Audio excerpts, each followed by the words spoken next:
Why does freedom matter? What is the role of the state in economic development? And how do we navigate through a complex world and try to understand how people become more prosperous and more free? Well, joining myself and my colleague Martin at the Free Market Foundation today is Professor Deirdre McCloskey. We're hoping to discuss a lot of those themes ourselves. And Professor McCloskey is the Senior Fellow and Isaiah Berlin Chair of Liberal Thought at the Cato Institute. And she is visiting South Africa on a very important occasion, which is we're at the University of Stellenbosch, and Stellenbosch University is bestowing an honorary doctorate upon you. Yes. So congratulations, Professor McCloskey. So we decided to pop down to Stellenbosch to come and celebrate with you, and also Wonderful. grab some of your time and Thank discuss you very much for coming. liberty, which I know is your favorite word. My favorite word, but I do stutter on it all the time. I've always stuttered. And this word, which is absolutely my favorite word, I frequently stutter on, so be ready. Well, I think that speaks to the significance of the word. The word is big in my vocabulary. All right, so just some background. You have written 25 books, which is about 25 more than I've written. Well, just one page at a time, and you'll have a big book every year. Yes, I must get cracking on that. And in addition, you've edited 9 books and you've published over 500 articles.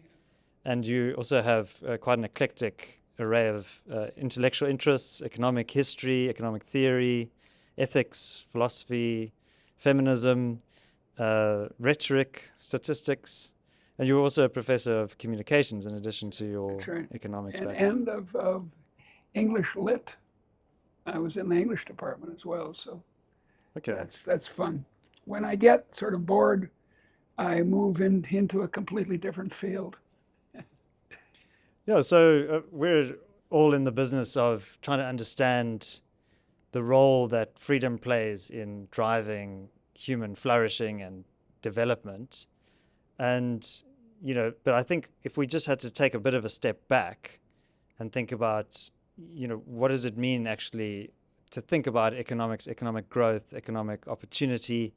And you've written quite extensively about the great enrichment and it seems to me that, as we sit here today with the benefits of technology and accessing goods and services that perhaps we take for granted, that we are underestimating the extent to which life has improved in terms of living standards. Well, that's the first point. And if you don't take away anything else from our conversation this afternoon, take away the realization that since 1800, income per head in the world, including a lot of poor countries now, all poor countries, has gone from the equivalent of $2 a day.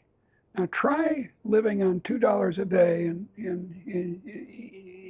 Joburg or something. It's very hard, although some people do it.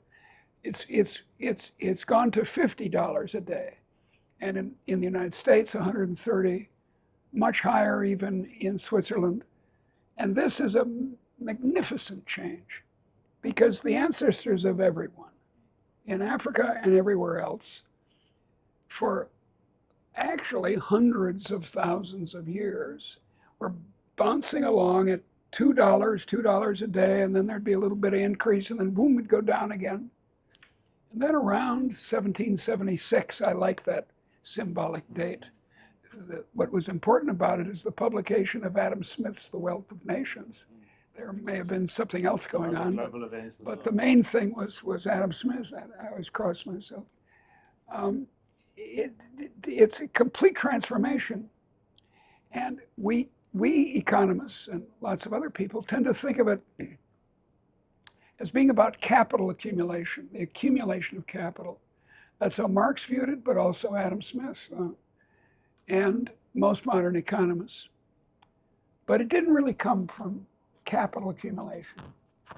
It's important to have capital markets, and we need buildings. If we have an idea for a building, if we're going to build it, we got to have a capital and do it.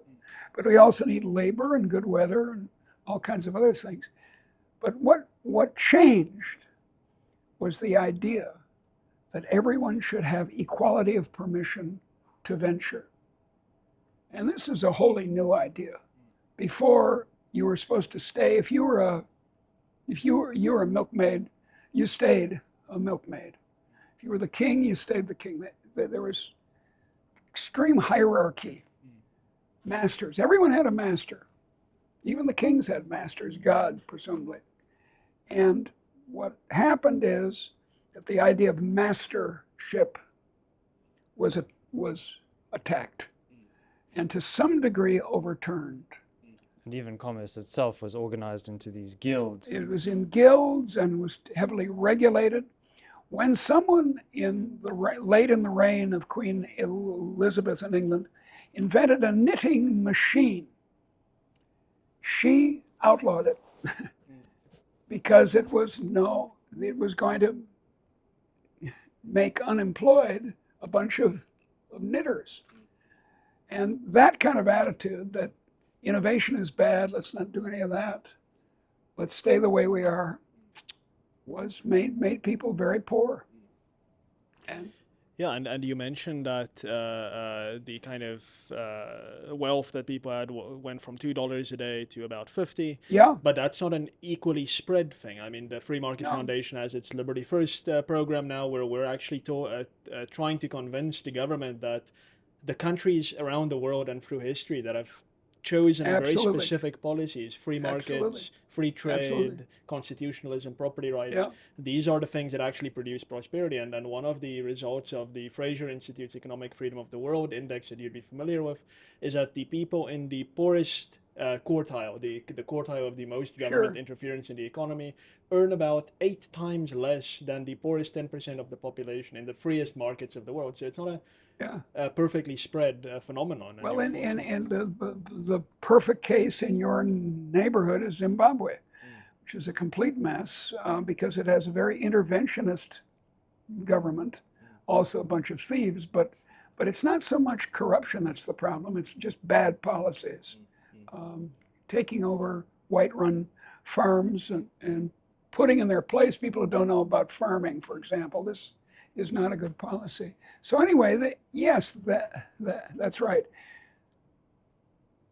Liberty made people rich. It inspired them to try out things. And like natural evolution, trying out things is how we get better. This camera that's recording us is about that big. Well, 20 years ago, the cameras were this big. And so there's this continuous improvement that comes from allowing people to try out things. Now, very often the things don't work, but then they don't get funded and they don't continue. Whereas government programs tend to start and then never stop. So in the United States, we have a big Department of Agriculture.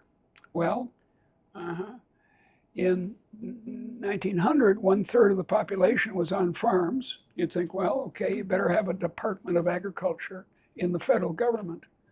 Now it's 2% of the people who are on farms. Yet we still have this, there's a joke that a man is at the Department of Agriculture and he sees a man weeping at his desk and he asks his host, why is this man weeping? His farmer died. Yeah. It's like the French office that encourages French films has more staff than all the people in the French film industry. And this kind of stuff is just nuts. I mean, it doesn't pass a laugh test or a common sense to. What we advocate for is a government, but small but competent and honest. And wouldn't it be wonderful if instead of having 30 to 50% governments, we had 10% governments that actually did the few things that we need a government for. Yeah, so we've just concluded this half-day workshop with some scholars here at LEAP in the History and Economics Department here at Stellenbosch. So thank you to them for hosting us and for inviting us to attend. But we were looking at this idea of equality. Yes. And, you know, if you ask anybody, are they in favor of equality, they'd say certainly yes. But so there are different conceptions of equality. And Absolutely. as we discussed in the workshop, there's equality of outcomes, where everybody has the same thing. That's the ideal in socialism. And then there's equality of opportunity. That's the ideal in social democracy, sort of moderate socialism. But then you're an advocate of equality of permission. Could you unpack permission. That is allowing people to venture, allowing people to try, as I said just now, try things out, which under the first two is hard to achieve, because in order to get equality of outcome, you need to pay everyone the same. So the brain surgeon gets paid the same as the street sweeper. Now look, I'm an Anglican. I believe in the equality of souls. We're all equal in God's eyes. I have absolutely no problem with that.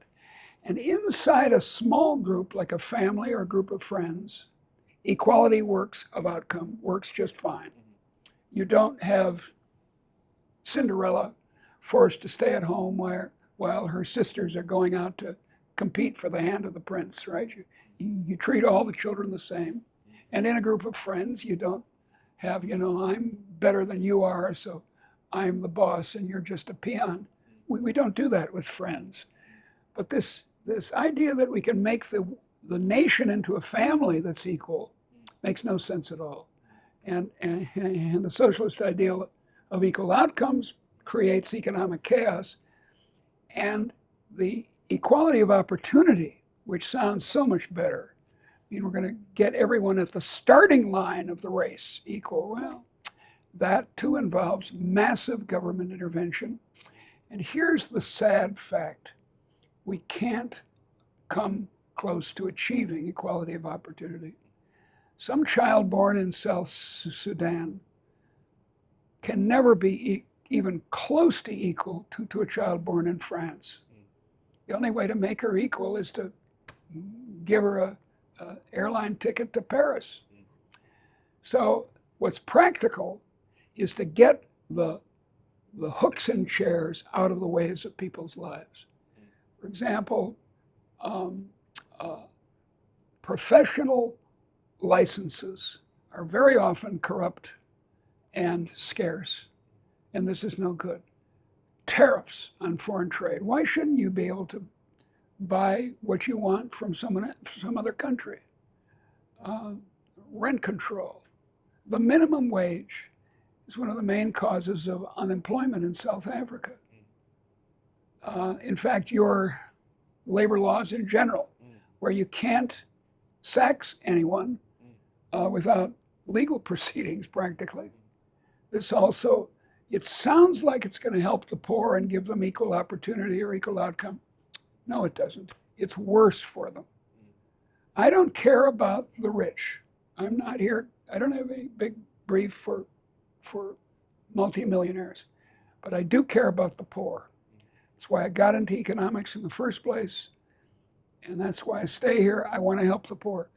But you help the poor by allowing them to work, allowing them to innovate, as many of them do. So that's what South Africa ought to do. It's what, as you said before, dear, that's what the successful countries have done more or less. They still have a lot of regulations. My country has a lot of regulations, yet still it's got enough of this go do what you want, as long as you're not killing someone, go do what you want, and that works very well. Yes. So you mentioned, for instance, that in a friend group, that's where equality of outcome works. And Exactly. I've often said that the family is kind of a socialist unit. It's a communist unit, and it should be. And it's I'm in favor fine. of communism in the family. Yes, yeah, of course, and I think From we each all according to her ability, to each according to his need. Yes. Yes, and then you also mentioned that the labor laws seem like they would help the poor people. And I think what these things have in common is the issue of who knows what people need. And Yeah. in a family unit, the breadwinner, be it the mother or the father, they have near perfect information. And in an Exactly. economy where you want to legislate people into prosperity with labor laws, you actually have no information. Maybe you can Absolutely. unpack that Well, for it's an us. extremely important point, because central planning, again, works in a family or even a group of friends. We decide what film we're going to go see tonight, or where we're going to go for pizza, and we make it together. And then we have a general will, as Rousseau called it, about the little group. But you can't have a general will with 30 or 50 or 335 million people. It's just, and it's a kind of a nasty vision. People are always saying, oh, we've got to be unified. We've got to have a national plan and all sign on it. Well, suppose I don't want to do the national plan. Suppose I don't want to have a green raincoat. I want a purple raincoat. Under central planning socialism of a sort that works in a family, sorry, we only have green raincoats. Well, come on. So it's not just about raincoats. It's about education. It's about healthcare. It's about housing. It's about very important things. And we got to let people do their thing, so to speak, what they're good at, and trade with each other freely. And then it's been shown over and over again. This is not hypothetical. It works. It makes people rich. And look, consider this. We have free, what would you call it? Free will in rock music. There's no, thank God, there's no ministry in South Africa of rock music. Don't give them any ideas. No, please don't tell this to anyone. We have a lot of freedom in science and in scholarship. I decide to do a book on this or that, and there's no government official who tells, no, wait a second, Deirdre, you can't do that. And in friendship, we make the friends and the associations we want. If we want a club that does model railroading, we just start a club that does model railroading. We don't have to go to a government ministry of hobbies. And this system works very well. We make the friends we want. We marry whom we want. The government's not intervening in that. We have the number of children we want. So these other fields should be models for the economy. Yet people, no. The one thing they won't let go is the economy, and that's a big mistake. If you want a rich musical tradition, you have to let the musicians do it. Same with people in business. So why do you think people have this intuitive understanding that art and culture is this emergent phenomenon, whereas economic activity needs to be directed by some central actor? That is a very puzzling, deep problem. One thing is, I've speculated on this a bit. When we make a deal in the marketplace, both sides of the deal come away with some resentment. I buy a house, the other person who sold it to me, she could have given me a better price. She has the same feeling. Deirdre, she's such a terrible person. She didn't pay enough for my wonderful house. And so in any transaction, I buy a new skirt or something and I think, God, this is great. But both the shopkeeper and me would like some other price. Unfortunately, we don't agree on that other price. What we agree on is the deal we made. Whereas with novels that appear in the bookstores or movies that come on the TV or something, or music, we don't feel, there's none of that resentment.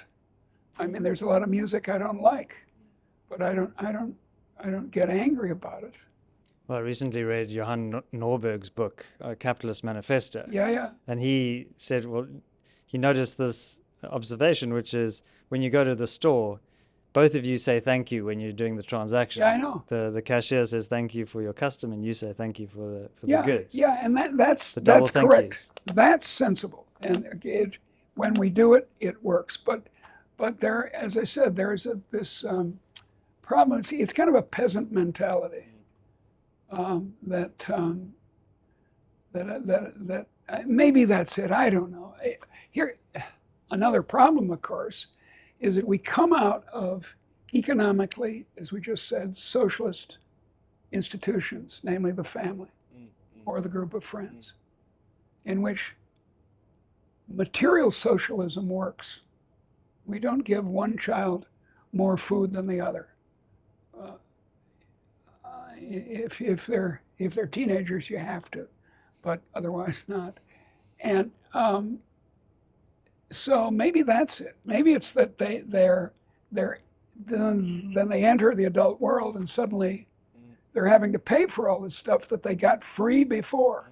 Maybe that's it. Yeah, and I imagine that a part of it potentially is also that our socialist enemies have been remarkably effective over many years to popularize not necessarily the economic theory of socialism, but this notion of exploitation, Yeah, that's which right. cascades from the idea of you put in so much work, you work so hard, but yet the fat cat capitalist is walking away with the money, the surplus value that you create, and that actually cascades. Even if a normal person has never heard about Karl Marx, the ever-present idea of I'm being exploited, I actually deserve more is That's ever-present. right. Well, there's this very foolish phrase, wage slavery. And someone who says, oh, I'm a slave to my boss, doesn't understand slavery. Maybe it's good that she doesn't understand it because that means the society around her doesn't have a lot of it. If she lived in a slave society, she'd never say that. Because she by under the Dutch, South Africa, and then just for some years under the English too, South Africa had slaves, and the slaves at the time knew very well what the difference was between being paid a wage. We actually talked about it this morning about in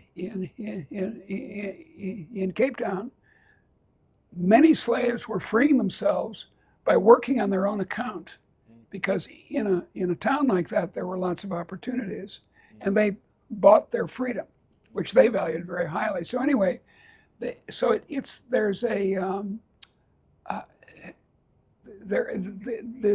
wage slavery stuff is complete nonsense, and a sort of larger version of it is that Europe or the United States are rich because they've exploited somebody, slaves, say, or colonial people. Now, I'm an economic historian, and I haven't worked personally on this, but I have friends who've worked on, say, the profit to Britain of the British Empire, and it turns out to be negative, economically speaking. Made the English feel very proud. Oh, the sun never sets on the British Empire, isn't that wonderful? But economically speaking, it was a loss, a continuous loss. They had to maintain a large Royal Navy, and what did they get from it? Nothing.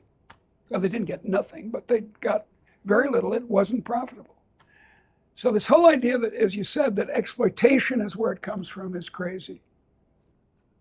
I'd like to chat about the role of the state. Yeah. And in today's workshop, we were talking about an economist, Mariana Mazzucato. Yeah. I don't know if I've pronounced her name correctly, but you've actually written quite extensively on her. Mazzucato is her name. Mazzucato. She's an American of Italian descent. Her father was Italian.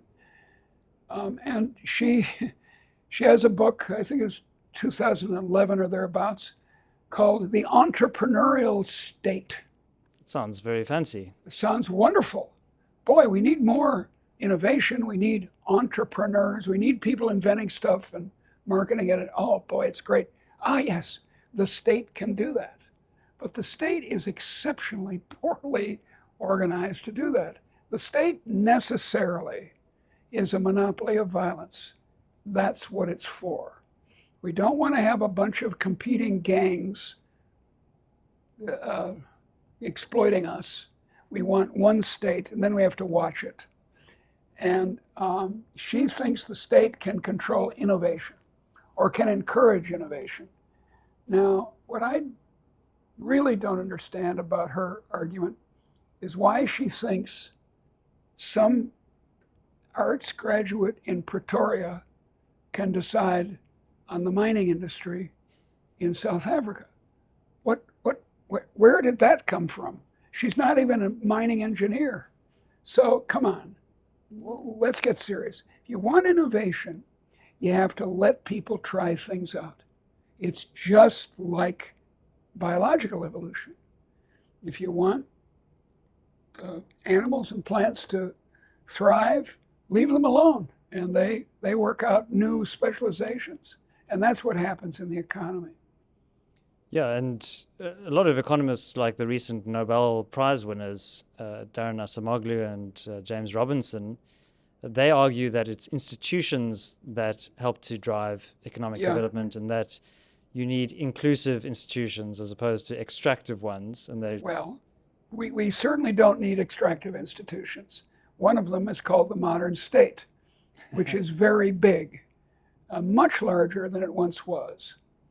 In France, 55% of the marketed production of the country is appropriated by the French state for its various wonderful projects, like subsidizing French films. That's not a good idea. That's much too big. The state, modern states are too big. And if they're not big in expenditure, they're big in violence. So we have to have a state. I'm not an anarchist, but it's got to be small, competent, and it can't pretend to run the economy. Look, there's a conviction that people have that planning is like planning in your household. You're going to plan for what you need to make dinner tonight. So people think, well, that must be the same for a nation. We need to plan. But, I'm telling you, any adult knows that plans don't work very often. Robert Burns said, the best laid schemes of mice and men gang after gley, which means that they don't work. And I don't know why adults don't kind of realize this and say, no, is it very plausible that these planners can plan for everyone in South Africa? I mean, it sounds, I don't know why anyone believes that at all. Yeah, except that I once believed it. Yes. I was a socialist. I was a Keynesian then. And I believed it. And when I was in graduate school, we were all going to go down to Washington. Here was the expression we used. This is nuts. We said now this is 1966. We were going to go down to Washington, and the phrase was fine tune the economy, like on a radio. We're going to fine tune it. We knew so much about the economy that we could look, we didn't even have a radio, much less the ability to fine-tune it. It was just ridiculous. Yes, and I mean, in South Africa, you have the same phenomenon about when we have bad government actors, they say that, oh, who are we appointing to manage the economy? Which is, I mean, the same idea. And this economist that you both referred to, she's apparently on some South African presidential economic advisory commission now, which is a bad thing. The politicians love her. Yes. Because what she says is, you politicians, you'd be great at running the economy. And I mean, the what, point... What politician doesn't want power? And I mean that's the point about the point you made about the plan, a plan. Like Yeah, yeah. when we make plans as adults, these things are necessarily subject to change. Of And course they are. when we see the plan isn't working out, we immediately adapt to it. But in South Africa, we have these things called sector master plans. Yeah, And yeah. if you don't adhere to the plan in your sector, you get fined, you get punished. It's a compulsory plan, and that's Well, not look, the type of plan that works. But that's what politicians like who want power. think of driving a car. The best personal advice I've ever gotten was from my driving instructor when I was a teenager. Aim high in steering. You know, don't just look at the front where the car is, but aim down the road to anticipate things. But anyone who's ever driven a car knows that you can't anticipate everything. And some jerk comes out in the front of you, you've got to readjust. You can't just keep driving because a few minutes ago you thought this was a straight way. So look, as you're suggesting, state planning, state management is very inflexible. So you end up with a Department of Agriculture grossly larger than it should be because we once had one. So I don't know.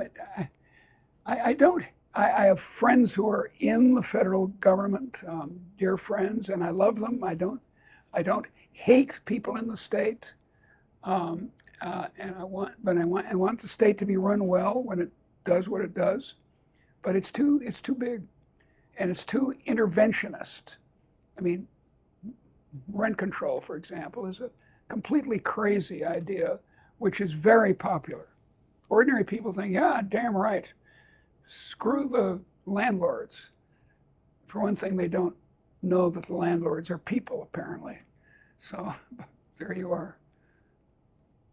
I'm curious as to what changed your mind. You mentioned that you're a Keynesian. What was your evolution? I'm often asked that question when I admit that I was once a socialist.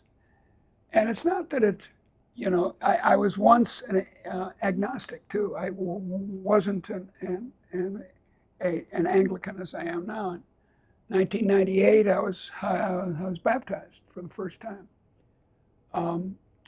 But becoming a serious Christian is a journey, is it not?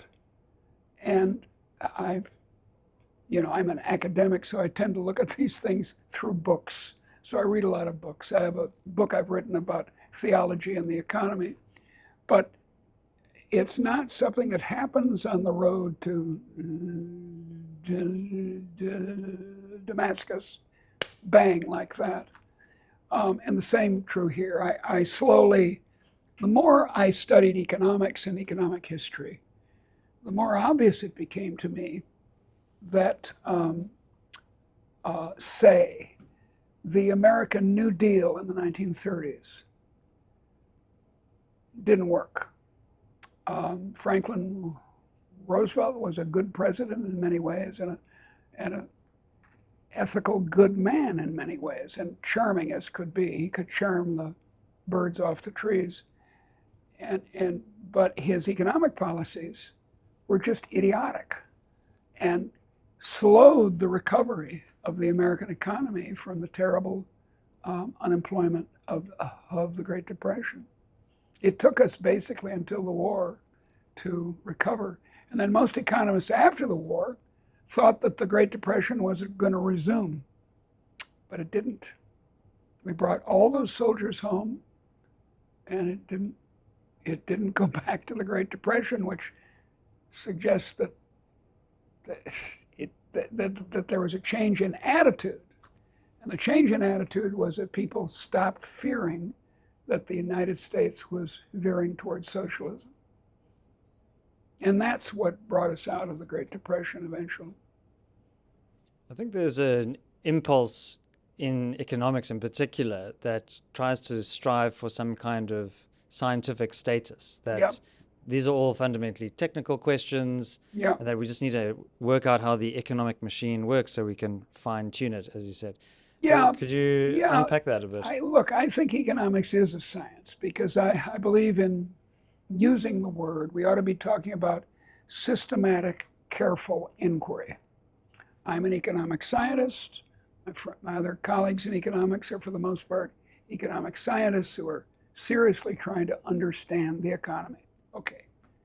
But to think that because you understand something you can control it is a fool's errand. Have you ever thought of this?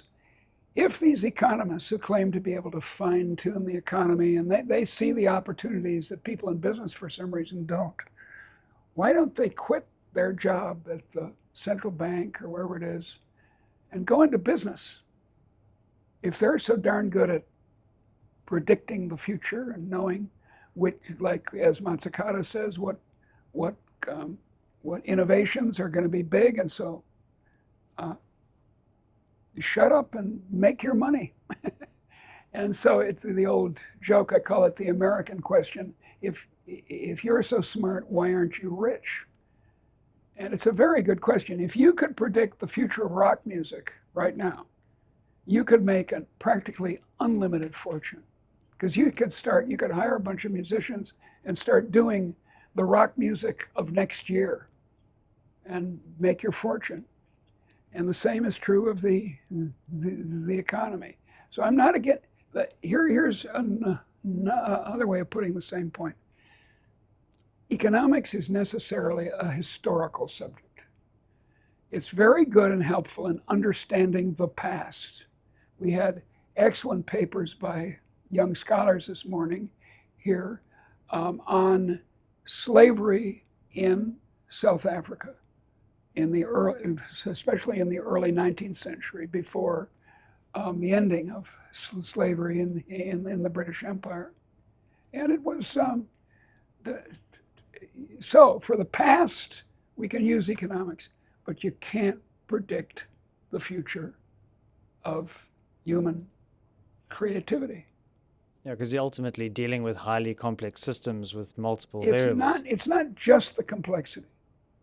Even if it was a very simple system, innovations happen all the time. And the innovations come out of an individual person's mind. It's not companies or nations that innovate. It's individuals. They think up stuff. Then they have to convince their boss and so forth. But anyway, it comes out of some person's mind. Okay, good. Then since everyone knows that in a sense, you can't know your own creativity. You can't even predict your own creativity. How is it possible to predict the creativity of lots of other people? I mean,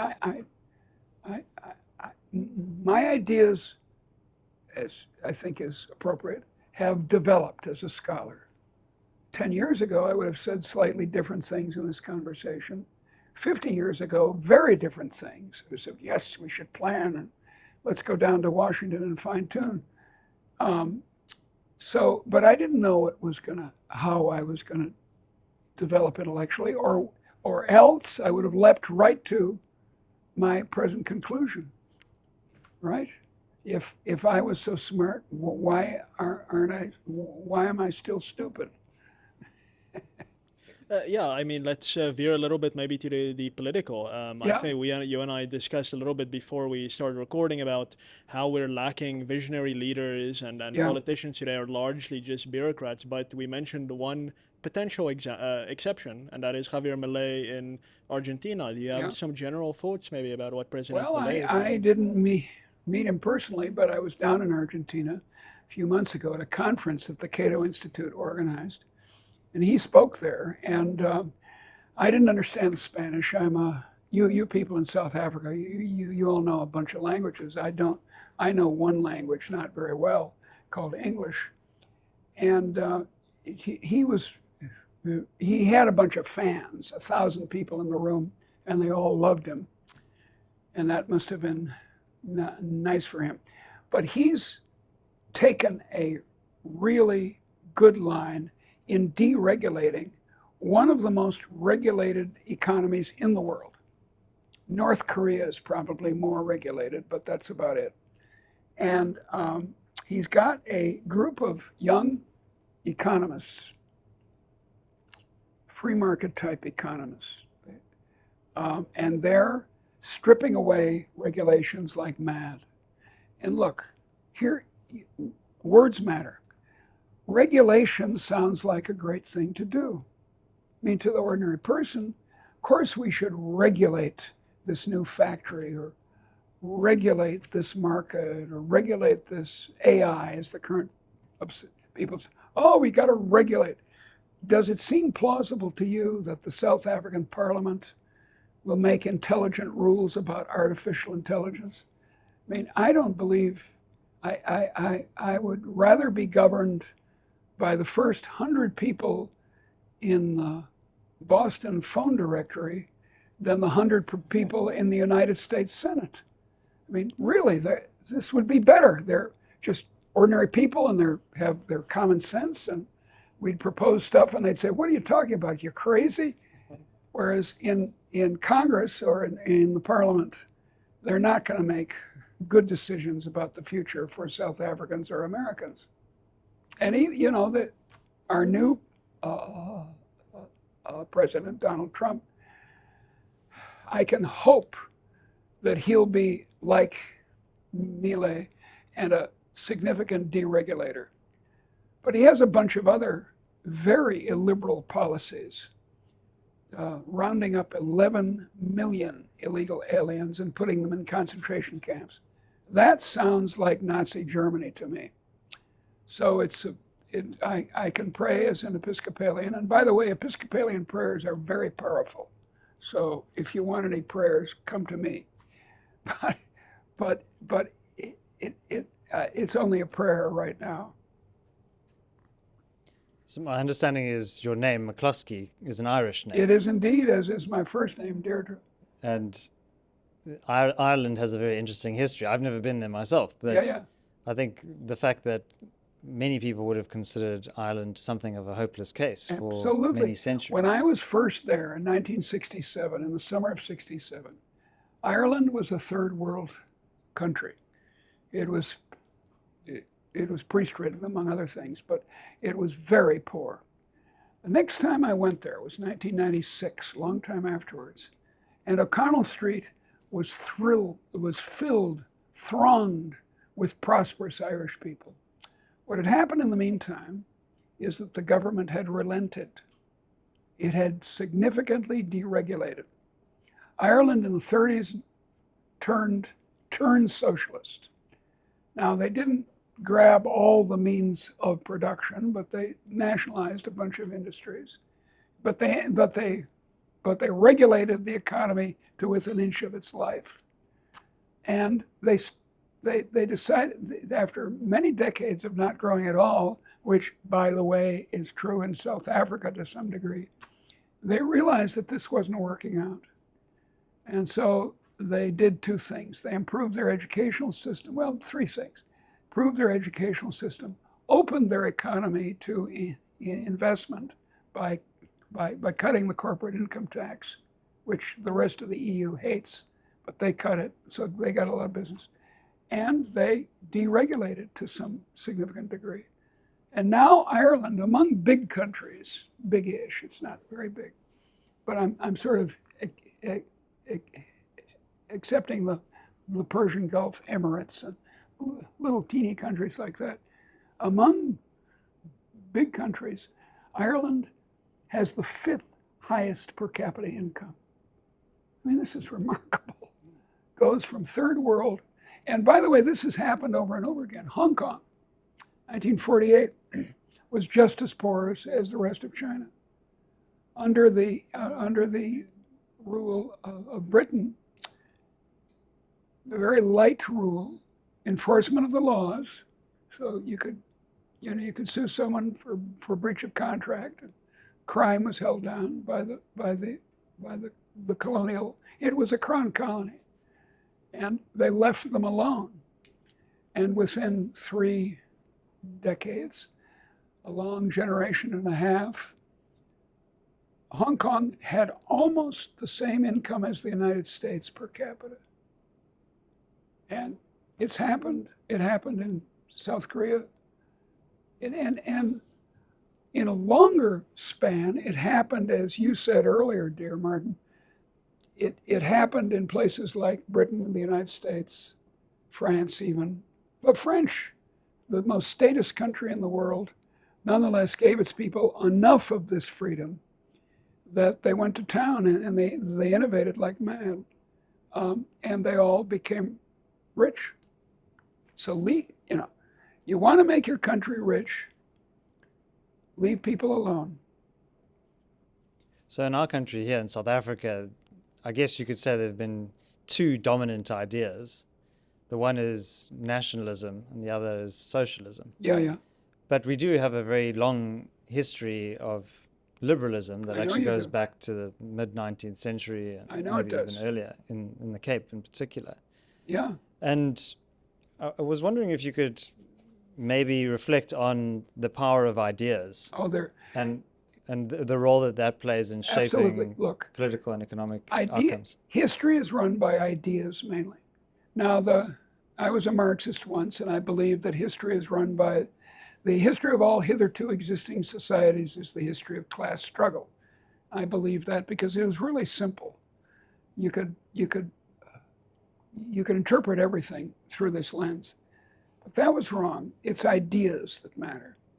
And there are 4 big ideas that have happened since, say, 1700 in Europe, and then got exported everywhere.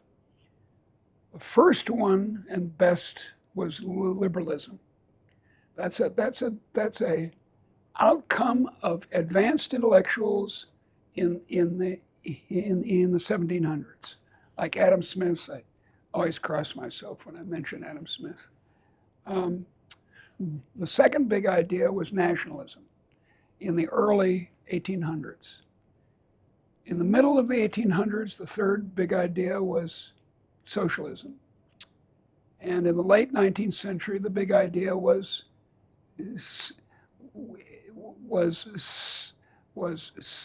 syndicalism, trade unions and cartels. On labor's side, an attempted monopoly of labor.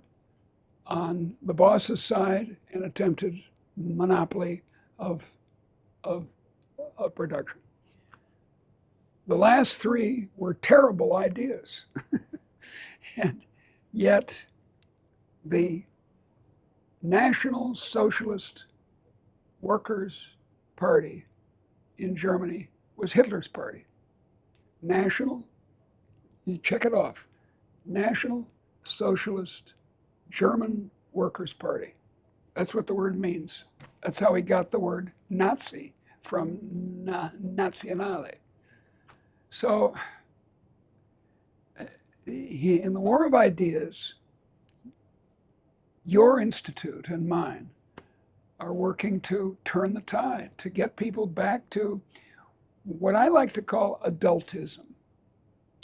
What we need is a society of people who are prepared to take responsibility for themselves and their families and are free to try things out, to open a hairdressing salon or invent a AI or something. And if we do that, we'll get prosperous societies. And above all, we get dignified societies. People will not be serfs of the state. They won't be waiting to be fed. Now, as we said before, within a family, the children are waiting to be fed. Of course they should be. We're the parents, we should feed them. I get it, yes, but not for a country. It's bad for people's dignity. And in fact, in a way, people want dignity more than they want money. They want to be respected. They want people to think highly of them. And the way to do this is have a society of free adults. So I like to call what I'm advocating adultism. I'm hoping it'll appeal to the teenagers. Yes, yeah. And I think you alluded to something a bit earlier that I always find quite hopeful, because I mean in South Africa with the rise of the cost of living, people are quite hopeless. But I always think about Hong Kong, and I always think about Ireland, and it's they experimented with socialism or something approaching socialism. Yeah. It was a disaster, and all that really needed to change was mindsets. And almost within a generation, they became prosperous, wonderful first world cities. So it's never completely hopeless. And here's two very big and important examples, China and India. China, after 1978, a few years after Mao died, decided to take the capitalist road, as they used to call it under communism.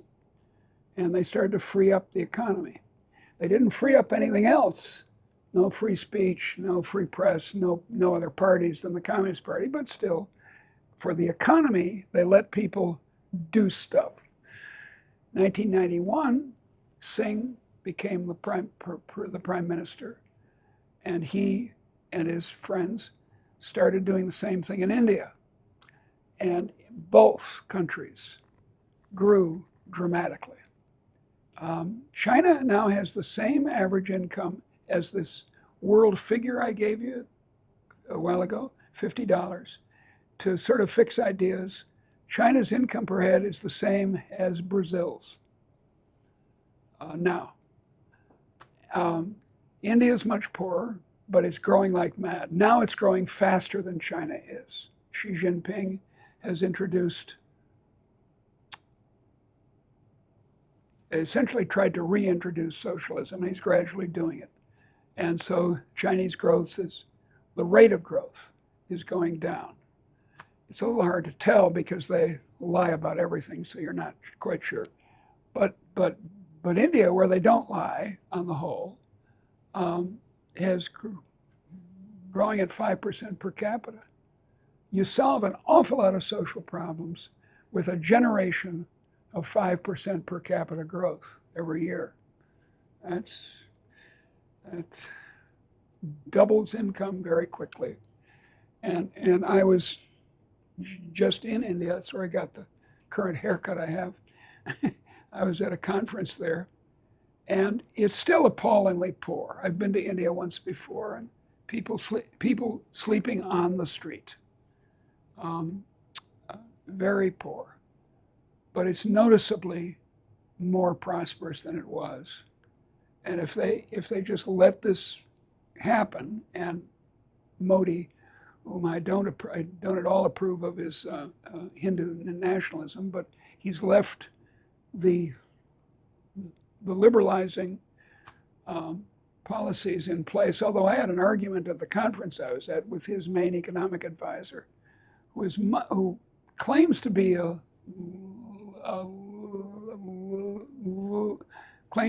liberal, but is very sympathetic to more state action. I say, wait a second, why are you at a conference here of liberals? I think India is such a perfect example post-liberation. Yeah, exactly. Economists used to talk about the Hindu rate of growth in this very disparaging way. Decades of no growth. They spoke of the license Raj. To get, like Argentina, to get anything done, you had to have a license. And guess what? Hey, surprise, surprise. The man in charge of issuing the license had his hand out. Well, I'm shocked. For some bakshish. Yeah, bakshish indeed, and everyone did it. Although I don't want to say that corruption is the big problem. There's no question that the ANC is a corrupt party. I don't deny that. All you have to do is see the fancy houses of the politicians in Durban, for example. But corruption's not your main problem. Regulation's your main problem. Yeah, when the former president builds himself a 250 million rand house, that's quite galling. Yeah. And woefully corrupt. But it pales in comparison to the scale of the economic damage and the opportunity cost that's been inflicted on South What you lose by having tariffs on foreign goods is vastly larger than anything that the ANC steals. It's just, you can just do I imagine people in, some economists here must have done this, but I could help them. I could show them how to do it. It's not that hard to figure out what the loss to consumers are. To millions of consumers are hurt by these regulations. And then some of it, is peeled off by the politicians. Yeah, I don't like it. I wish they'd stop it, but it's not the end of the world. What is the end of the world is more and more regulation. Well, Professor Deirdre McCloskey, we're conscious of your other commitments this evening, but I wanted to just close by saying, first of all, thank you very much for sharing your insights with us.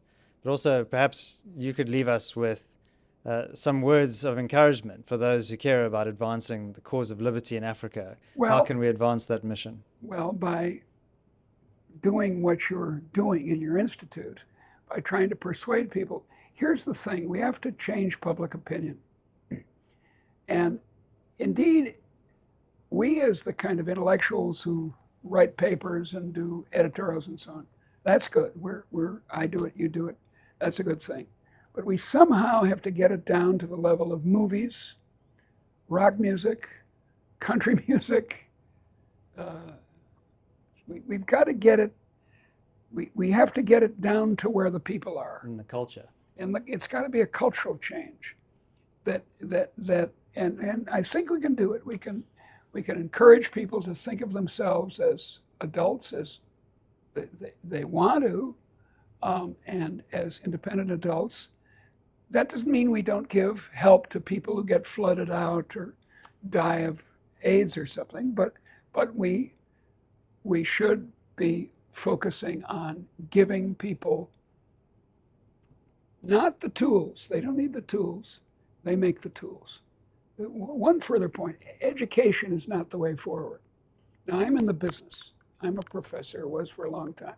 So I'm in favor of education. Yeah, get more of it. But you don't have to have that first. What you need is liberty first. Let people start their own businesses. Leave them alone.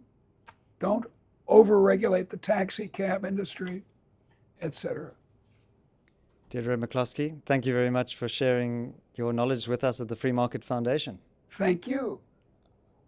I enjoyed it.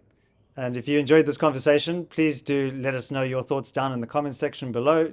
Give this video a like and also share this with those who you think would find it interesting. My name is David Ansara. I've been joined by my colleague Martin van Staden. Remember, stay free.